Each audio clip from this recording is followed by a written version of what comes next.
Предлагаю сегодня покопаться у себя в мозгах и узнать, что же все-таки это за такой интересный сосед живет с нами. Вроде мы одно целое, но при этом он руководит абсолютно всем. Ну, или он сам так думает. Привет, девчонки и мальчишки. Как настроение? Надеюсь, оно супер. Ну же, мне скучно. Мне скучно, поиграй со мной. Какие игры? У нас важный вопрос. Да. В общем, каким бы ни было ваше настроение, сейчас оно значительно улучшится. Есть миллионы шансов, что скоро будет все сбываться. Так как вы на канале Волошин Брос, и сейчас вы увидите мега крутой контент. А ты клевый. 5 интереснейших фактов о твоем мозге. Я желаю каждому из вас интересного просмотра. Устраивайтесь поудобнее и почильте под этот видос. Готовы? Что? Нет. Ну тогда погнали! Человеческий мозг работает не на 10%, а на все 100%. Как ты думаешь, это так? Ты спятил? На эту тему снято очень много фильмов, в которых показано, что при увеличении мозговой активности у человека просыпаются сверхспособности, такие как телекинез, гениальность, проницательность, телепатия. Так вот, это уже давным-давно опровергли ученые. Серьезно, ты настолько упертый? Американский нейробиолог Барри Гордон в 2008 году назвал этот миф смехотворно ошибочным. А позже и Барри Бейерштейн, профессор психологии из Британской Колумбии, подтвердил это. Его 6 весомых аргументов опровергают теорию о 10%. Я уже понял из комментов к моему видео об эволюции, многие из вас не верят в науку и эволюционный прогресс в развитии человека. А вот у ученых на этот счет другое мнение, ну согласитесь. Ты прав. Круто, но я ведь еще не договорил. Ну да ладно, продолжим. Если бы человеку не нужны были 90% мозга, то со временем за ненадобностью его размер уменьшился бы до 10%.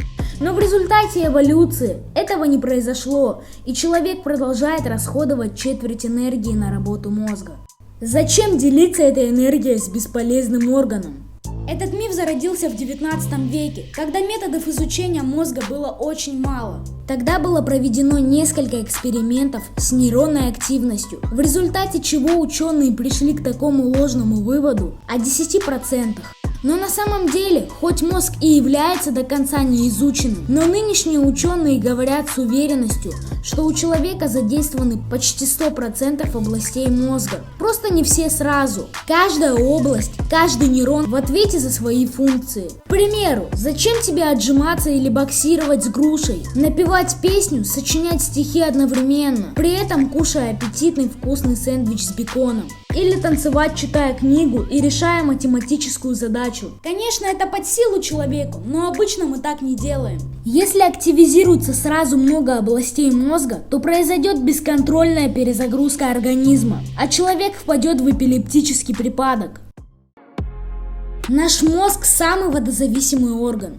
Надеюсь, этому есть какое-нибудь удивительное объяснение. Конечно есть, ведь мозг на 75% состоит из воды. Все знают о том, что надо выпивать 2 литра воды в день, но никто не знает почему. Просто полезно и все. Да, конечно, верно. Спасибо за поддержку. Каждый раз, когда вы испытываете сильную жажду, это означает, что пить просит не просто организм в целом, а в первую очередь ваш мозг. Ведь если он состоит из воды, то и для его работы необходим баланс жидкости. Когда мозгу не хватает воды, он обезвожен. Происходит путаница в мыслях, замедляется умственная способность, головокружение, человек начинает хуже воспринимать и обрабатывать информацию, делать выводы и запоминать новые факты. Если вам не удается выпивать 2 литра в день, то не отчаивайтесь, пейте хотя бы немного воды каждый час, и ваш мозг скажет вам спасибо. Спасибо за заботу. По консистенции, кстати, наш мозг напоминает сыр тофу. Мозг просыпается только после того, как проснется тело. Нет, брат. На самом деле это правда, а во всем виновато обезвоживание. Человек находится во сне от 7 до 9 часов. За это время он дышит, расходуя живительную влагу, а иногда и потеет, так что вся подушка мокрая насквозь. Соответственно, испытывает обезвоживание. Чтобы ваш мозг, ребята, с утра быстренько очухивался и жестко не тупил, обязательно первым делом выпивайте стакан воды, а потом можете делать все свои утренние процедуры. Человек, занимаясь активным спортом, иногда начинает много зевать, чтобы охладить свой мозг.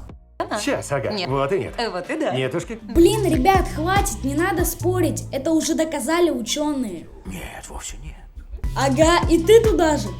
В общем, слушайте, ребята, головной мозг ни в коем случае не должен перегреваться. Зевота в данном случае выступает очень хорошим кондиционером. Когда мы зеваем, большое количество воздуха попадает не только в легкие, но и напрямую в мозг. Обдувает его и выдыхается уже теплый воздух. А вот заразность зевоты – результат работы зеркальных нейронов нашего мозга. Это та же реакция, что и на улыбку. Тебе улыбается человек, и ты невольно улыбаешься ему в ответ. Кстати, я думаю, что пока вы слушали факт о зевоте, успели зевнуть пару раз.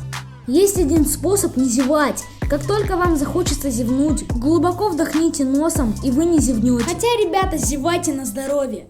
Мозг не болит. А?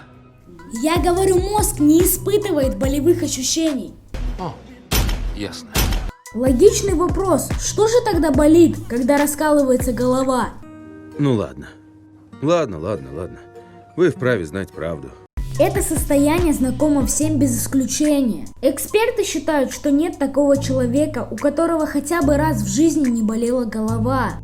Головные боли занимают в мире первое место среди так называемых эпизодических болевых симптомов. Но в мозгу нет болевых рецепторов, он не чувствует боли, как мышцы или кожа. Тем не менее, мозг анализирует и обнаруживает боль. Болеть могут внутримозговые сосуды и оболочка мозга. Между прочим, во время операции на головном мозге пациентам очень часто не делают наркоз. На этом все. Если ты впервые на этом канале, то не забудь подписаться. Подпишись, друг. Да, и обязательно поставь лайк. Тебе это не сложно, а нам очень приятно. И лайк поставь. Не забываем улыбаться. Всем позитива и добра. Всем пока, всех обнял. А что это вы тут делаете? Конец. Кино-то уже кончилось. Да, кстати, напишите что-нибудь в комментариях. Обожаю их читать. Они меня так веселят.